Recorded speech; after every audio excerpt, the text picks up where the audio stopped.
नमस्कार दोस्तों, ये जो पिक्चर देख रहे हैं आपकी स्क्रीन में, ये 3 दिन पहले नासा के वेबसाइट में अपडेट होकर आया था।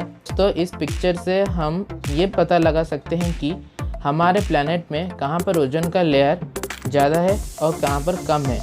दोस्तों, ये जो आप रेड और ऑरेंज टाइप के जो देख रहे हैं हिस्सा, इसमें सबसे ज़्यादा ओजोन है। मतलब जो ओजोन का जो लेयर है यहाँ पे सबसे ज़्यादा है, मतलब थिकनेस ज़्यादा है। और दोस्तों, उसके बाद जो ग्रीन वाला हिस्सा देख रहे हैं, वहाँ पे ओजोन का जो लेयर है वो ऑरेंज वाले हिस्से से थोड़ा कम है। दोस्तों, उसके बाद जो ब्लू वाला हिस्सा देख रहे हैं, जो गोल टाइप का है और जिसके अंदर अंटार्कटिका आपको दिखाई दे रहा होगा, ये जो हिस्सा है ये ग्रीन वाले ओजोन के लेयर से कम है, इसलिए इसको ब्लू कलर किया गया है।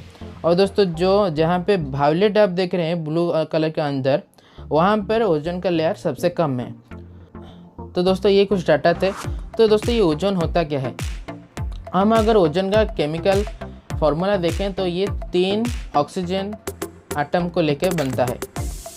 जो हमारा ऑक्सीजन होता है वो O2 होता है, इसका फार्मूला O3 होता है। ये कैसे बनता है उससे पहले जानते हैं। दोस्तों, जो हमारा ऑक्सीजन होता है वो O2 होता है, मतलब 2 एटम्स होते हैं। जहाँ दोस्तों सूर्य से आने वाले जो रश्मि, जिसमें अल्ट्रावायलेट का रश्मि होता है, वो जब ऑक्सीजन के ऊपर गिरता है तो रिएक्शन, केमिकल रिएक्शन की वजह से O3 बनता है, मतलब ओजोन बनता है। दोस्तों, ये जो ओजोन है वो एक कलरलेस गैस है और हमारे शरीर के लिए बहुत ही हानिकारक होता है। दोस्तों, ये जो ओजोन लेयर है ये हमारे लंग्स को डैमेज कर सकते हैं, परंतु ये जो इस ओजोन लेयर के वजह से हम उससे भी ज़्यादा खतरनाक स्किन कैंसर जैसे रोगों से हम बचे हुए हैं। दोस्तों, ये जो ओजोन लेयर है वो ये जो ओजोन लेयर है जो सूर्य से आने वाले हार्मफुल रेडिएशन से हमें बचाता है। दोस्तों, चलिए जानते हैं कि ये ओजोन लेयर कहाँ पर फॉर्मेशन होता है। दोस्तों, ये जो ओजोन लेयर है ये lower portion of the stratosphere पे बनता है और अर्थ से 15 से 35 किलोमीटर अबव ये जो लेयर है वो बनता है। तो उसके बाद चलिए जानते हैं, जो चर्चा होता रहता है कि ओजोन स्तर में छेद हो जाता है।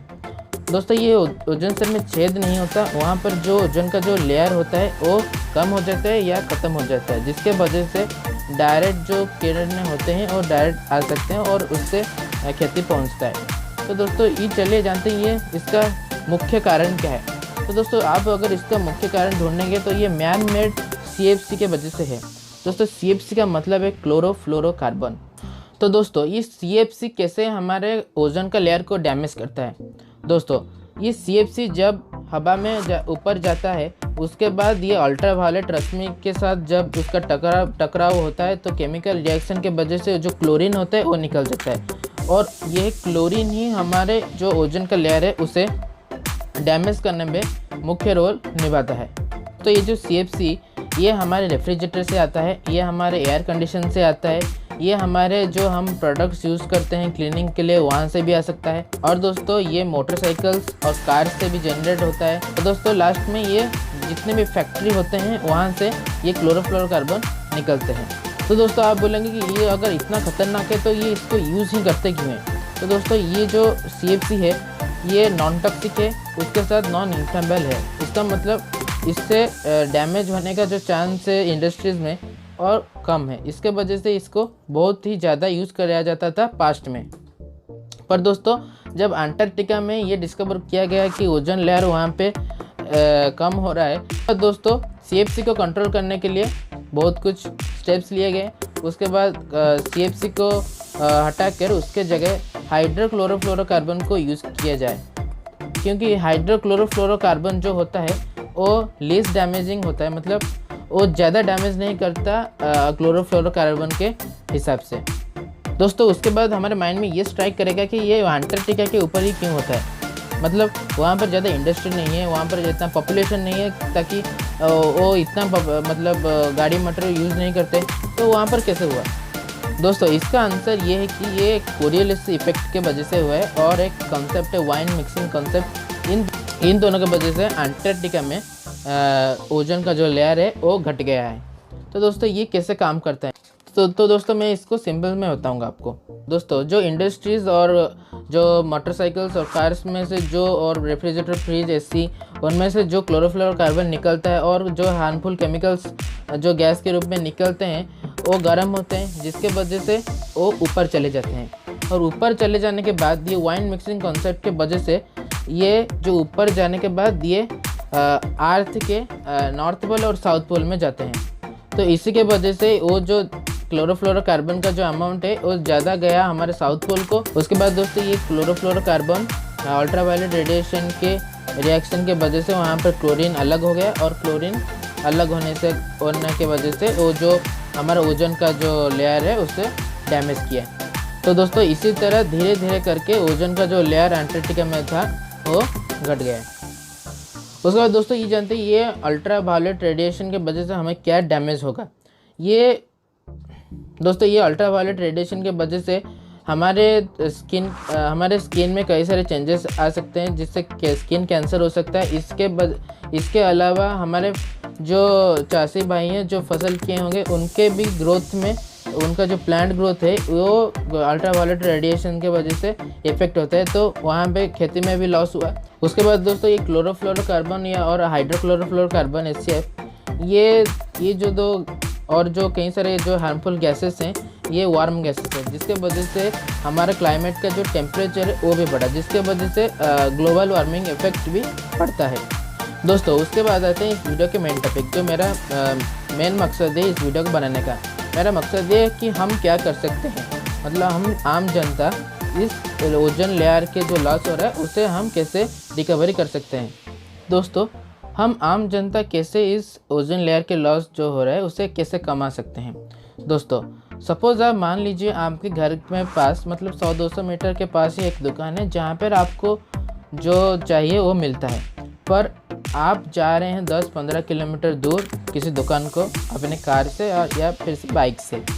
तो उसके वजह से क्या हुआ, वो कार बाइक से जो धुआं निकला उसमें क्लोरोफ्लोरोकार्बन के साथ साथ कार्बन डाइऑक्साइड, कार्बन मोनोऑक्साइड जैसे हार्मफुल गैसेस भी निकले, जिसके वजह से ग्लोबल वार्मिंग के साथ साथ ये जो ओजोन लेयर का प्रॉब्लम भी हुआ। तो दोस्तों हाल में जो प्रोडक्ट्स हैं वो उससे खरीदें, ये एक हम कंट्रीब्यूशन कर सकते हैं। तो जो गैसेस डेंजरियस है एटमॉस्फेयर के लिए, ओजोन लेयर के लिए, उस गैस को हम यूज़ ना करके उसके जो विकल्प हो सकते हैं हम उसे चूज़ कर सकते हैं। जैसे क्लोरोफ्लोरोकार्बन के जगह हम HCF यूज़ कर सकते हैं। दोस्तों हम क्या कर सकते हैं, दोस्तों हम क्लोरोफ्लोरोकार्बन, हाइड्रोजनेटेड और हाइड्रोकार्बन, दोस्तों हम CFC मतलब क्लोरोफ्लोरोकार्बन गैस, और उसके बाद हाइड्रोजनेटेड गैस, और उसके बाद हम हाइड्रोकार्बन के अलावा उसका जो विकल्प हो सकता है हमें चूज़ करना है। जैसे कि हम CFC के जगह हाइड्रोक्लोरोफ्लोरोकार्बन हम यूज कर सकते हैं। इसके वजह से हमारा एटमॉस्फेयर को लेस डैमेज पहुंचेगा।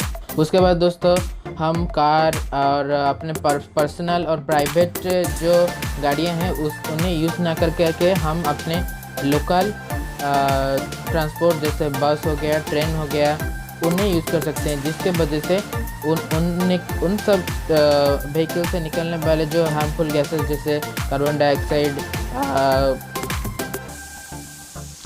नाइट्रस ऑक्साइड, मिथाइल ब्रोमाइड जैसे खतरनाक गैस वो वायुमंडल से जाने से बच सकता है। और दोस्तों इससे और एक फ़ायदा होगा कि हमारा जो सेविंग्स है वो भी बचेगा, क्योंकि हम अगर शेयर करके हम जाते हैं किसी भी चीज़ में उसका कॉस्ट जो कम पड़ता है, पर अगर हम वही चीज़ प्राइवेट में जाए तो उसका ज़्यादा कॉस्ट पड़ता है।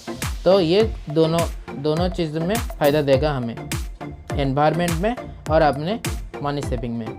उसके बाद दोस्तों हम और क्या कर सकते हैं, दोस्तों हम जो क्लोरोफ्लोरोकार्बन यूज होने वाले जो प्रोडक्ट्स हैं, जैसे कि हर एक क्लीनिंग प्रोडक्ट्स में ये सारे यूज होते हैं। मतलब दोस्तों उसके बाद हम क्या कर सकते हैं, दोस्तों ये क्लोरोफ्लोरोकार्बन जितने भी प्रोडक्ट्स होते हैं मेनली ये क्लीनिंग प्रोडक्ट्स होते हैं, हम उससे यूज़ ना करके हम उसके जगह विनेगर और कार्बोनेट जैसे प्रोडक्ट्स यूज कर सकते हैं।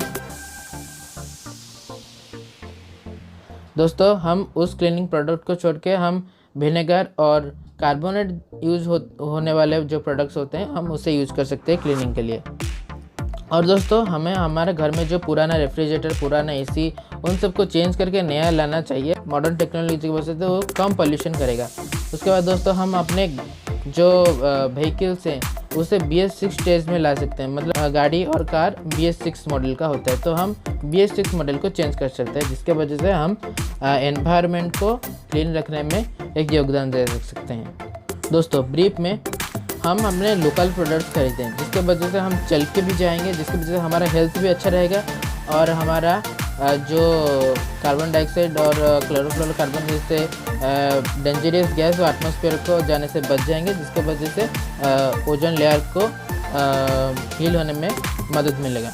उसके बाद दोस्तों सेकेंड में लोकल ट्रांसपोर्ट का यूज़ करें, जैसे बस और ट्रेन हो गया, जिसके वजह से हमें फिर से दो फायदा होगा, हमारा मनी सेविंग हुआ और दूसरे के साथ एनवायरनमेंट को क्लीन रखने के लिए हमारा योगदान रहा। उसके बाद दोस्तों तीसरे नंबर में जितने हार्मफुल गैसेस है उन्हें यूज़ ना कर उनके विकल्प को हम यूज़ करें। उसके बाद दोस्तों चौथे नंबर में हम ऐसे प्रोडक्ट यूज़ करना चाहिए जहाँ पे विनेगर हो, कार्बोनेट हो, ना कि CFC हो। 5 नंबर में हमें अपने पुराने फ्रिज, पुराने AC जो हैं उन्हें सर्विसिंग करना चाहिए। हमें हमारा जो पुराना फ्रिज, पुराना AC वो सब हो गया, उनको सर्विसिंग करना है, उनका मेंटेन करना है, जिसके वजह से और उनको चेंज करके नया प्रोडक्ट लाना चाहिए। जिसके तो 6 नंबर में हम अपने कार और गाड़ी को BS6 को कन्वर्ट कर सकते हैं। तो ये 6 टिप्स थे जिससे हम हमारे एनवायरनमेंट और साथ ही साथ ओजोन लेयर को प्रोटेक्शन दे सकते हैं। दोस्तों आज के लिए इतना ही। आपको वीडियो कैसा लगा आप नीचे ज़रूर मुझे बताइए कमेंट सेक्शन में। आपको अगर अच्छा लगा तो प्लीज़ लाइक कीजिए, शेयर कीजिए और दोस्तों आप चैनल को सब्सक्राइब नहीं किए तो प्लीज़ सब्सक्राइब कर दीजिए। आप जब सब्सक्राइब करते हैं मुझे मोटिवेट मिलता है नए वीडियो के लिए।